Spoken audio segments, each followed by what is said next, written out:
Happy Wisdom Wednesday, everyone. So this week's book of the week is Cracking the Sales Management Code by Jason Jordan. Now, sales, without a doubt, is definitely an art, but sales management is more like a science. And I'm going to use this scoreboard here, which is a famous scoreboard. Many of you immediately recognize what this is from, to highlight a key point, a very important one that came from our book of the week a couple weeks ago, which was How to Fail at Almost Everything and Still Win Big, kind of the story of my life, by the famous cartoonist Scott Adams, who's also the gentleman who predicted the entire 2016 presidential election 2 years in advance. Okay, so definitely, without a doubt, very smart guy, very successful guy. So what's with the scoreboard? Well, I want to highlight something that comes out of the sales management code. Now, we're going to come back to this in a moment, but as you know, a few years ago in the Super Bowl, the New England Patriots were down 28-3 to the Atlanta Falcons. And it was close to the fourth quarter, right? So they started the fourth quarter, I think, 28-3. But they somehow made a miraculous comeback. This is unheard of. The odds of that happening was very, very, very low. So how did that happen, right? Well, the point that I want to focus on comes from, again, Scott Adams' book, and I'm going to relate it to a key concept and framework from the Sales Management Code. So let's go back to this book. So Scott Adams' book, the main thing that he focuses on here is the concept of systems versus goals. Now, here's the thing. Goals are for losers. I know that's surprising to you because we're all in the business world. We're used to goals, right? But hear me out for a second. The reason why Scott Adams believes less in goals, he believes more in systems, is for the following reasons. Goals are, number one, self-limiting, because maybe there's something better than the goal that you have set forward for yourself. And the second thing is that it doesn't allow you to sort of expand your world in terms of what could be possible, right? Now, goals are great for setting direction, and you're definitely going to achieve a goal if you have one, but it's this kind of abstract thing, a number you set off into the distance and you hope that you get. And again, to relate this back to the scoreboard, focusing on a goal, right, is very much like focusing on the scoreboard when you're trying to win the game. You don't win the game by keep looking up at the scoreboard and saying, how are we going to get from 3 to over 28? That's not how you win the game. How you win the game, right, is, of course, yeah, that's the goal, is to win the game, right, and to score more points, but to narrow it down to what are the activities we can do in this one play. Because if you look at it from too large of a view and say, how are we going to score all these points? You complicate things and you miss the whole point of what you could do on an active and daily basis, or at least in a minute-by-minute basis here in this situation. So let's just jump right into this framework and it'll make a lot more sense to you. So in the business world, what we're used to doing, and let's just take sales, for example, we set our business results. We're going to sell a lot of stuff this quarter, right? That's the business result. And then our sales objectives are, okay, how are we going to sell a lot of stuff this quarter?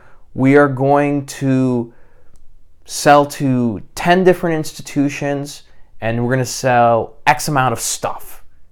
Everybody go. And then all the salespeople disperse throughout the country, and sales managers just keep looking back at the scoreboard and be like, how come we're not winning yet? Like, what can we do here? How come we're not winning? Great sales leadership and great sales managers, like the ones that I've been fortunate enough to be mentored by, like the great and late Christopher Sells, focus on the activities, right? And that's where a lot of people just don't pay attention to.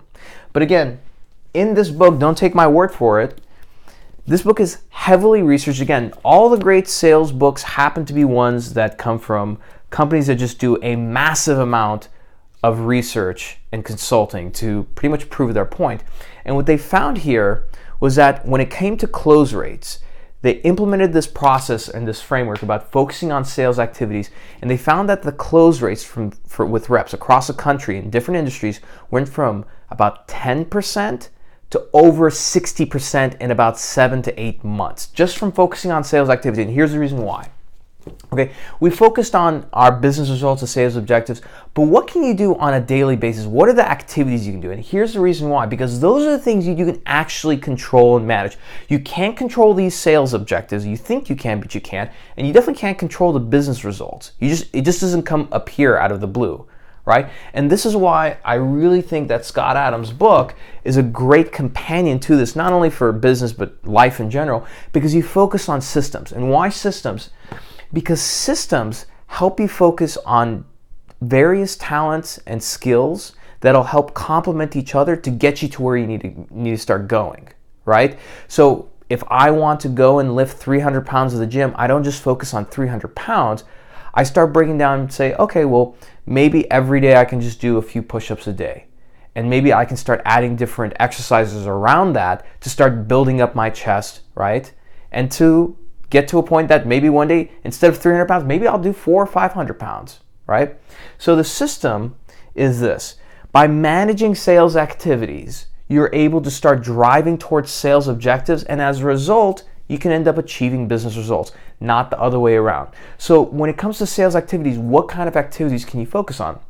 Here are a couple of them. So percent of sales calls that are made, percent of account plans completed, how many coaching hours are you giving per rep, right? And you can start looking for correlations on this.